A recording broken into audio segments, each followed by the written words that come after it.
नमस्कार दोस्तों, स्वागत है आपका हमारे YouTube चैनल में। आज हम आपको सुनाने जा रहे हैं धनतेरस की पौराणिक कथा, जिसे सुनने से आपका घर धन धान्य से भर जाएगा। आइए श्रवण करते हैं धनतेरस की कथा। धनतेरस के दिन माँ लक्ष्मी और कुबेर की पूजा की जाती है। कहते हैं इस दिन अगर माँ लक्ष्मी प्रसन्न हो गई तो समझो उस भक्त का घर धन धान्य से भर गया। दरअसल कई सौ साल पहले जब देवता और दानवों की लड़ाई हुई तो देवता हार गए। समुद्र मंथन कराया गया। मंथन के दौरान बहुत कुछ निकला जो कि आपस में बांट लिया गया। बाद में हाथ में अमृत का कलश लेकर भगवान धन्वंतरी जी निकले। उनके दूसरे हाथ में आयुर्वेद शास्त्र था। असुर और देवतागण दोनों आपस में लड़ने लगे। बाद में भगवान विष्णु ने माया रचकर देवताओं को अमृत पिलाया। धनतेरस को लेकर कई पौराणिक कथाएं हैं, उनमें से दो कथाएं आज हम आपको बताएंगे। पहली कथा है, एक बार हेमराम का एक राजा, उनका एक पुत्र था। जब बालक की कुंडली बनी तो ज्योतिषियों ने कहा कि बालक का विवाह जिस दिन होगा उसके ठीक 4 दिन के बाद उसकी मौत हो जाएगी। राजा इस बात को जानकर बहुत दुखी हुआ और राजकुमार को ऐसी जगह पर भेज दिया जहाँ कोई लड़की उसे ना देख सके। लेकिन एक बार एक राजकुमारी उधर से गुजरी और दोनों एक दूसरे को देखकर मोहित हो गए और उन्होंने गंधर्व विवाह कर लिया। विवाह के बाद ठीक वैसा ही हुआ। 4 दिन बाद यमदूत उस राजकुमार के प्राण लेने आ पहुँचे। जब यमदूत उसको ले जा रहे थे तो उसकी पत्नी ने काफ़ी विलाप किया, लेकिन यमदूतों को अपना काम तो करना ही था।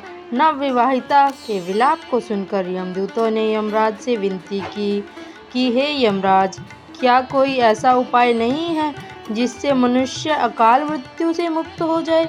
देवता बोले, हे दूत, अकाल मृत्यु तो कर्म की गति है, इससे मुक्ति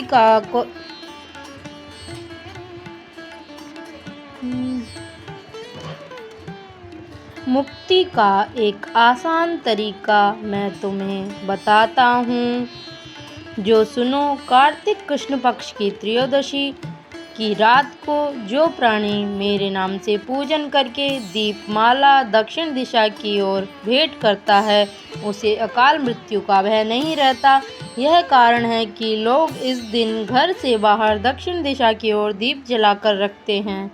दूसरी कथा इस प्रकार है, एक बार लक्ष्मी माँ भगवान विष्णु के साथ भ्रमण कर रही थी। एक जगह पर भगवान विष्णु जी ने लक्ष्मी जी से कहा कि आप यहीं रुके और जब तक मैं वापस ना आ जाऊं आप यहीं रहना। माँ लक्ष्मी का मन व्याकुल हो गया तो विष्णु जी के पीछे पीछे दक्षिण दिशा की तरफ जाने लगीं। आगे जाकर सरसों का खेत आया। खेतों में लहलाती हुई सरसों को देखकर लक्ष्मी माँ ने एक फूल तोड़ लिया और श्रृंगार कर लिया। आगे जाकर गन्ने का एक खेत आया तो उन्होंने गन्ने के रसीले मीठे रस का आनंद लिया।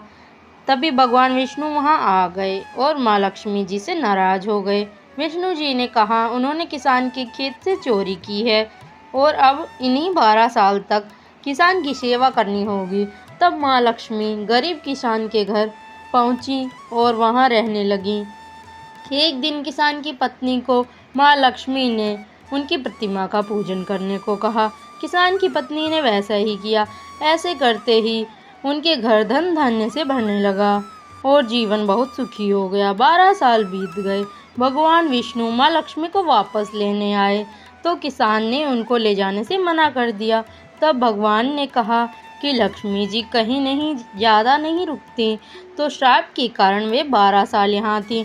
लेकिन किसान कहने लगा कि मैं चाहता हूँ कि माँ लक्ष्मी वापस ना जाएं। यह सुनकर माँ लक्ष्मी ने कहा कि अगर आप मुझे रोकना चाहते हैं तो तेरस के दिन घर को स्वच्छ बनाकर रात में घी का दीपक जलाकर रखें और शाम को पूजन करके एक तांबे के कलश में सिक्के भर कर रखना। मैं उस कलश में निवास करूंगी। इसी वजह से हर वर्ष धनतेरस के दिन माँ लक्ष्मी जी का पूजन होने लगा। अगर जानकारी अच्छी लगे तो चैनल को लाइक कीजिए, सब्सक्राइब कीजिए, ज़्यादा से ज़्यादा वीडियो को शेयर कीजिए, बेल आइकन दबाना ना भूलिए। धन्यवाद।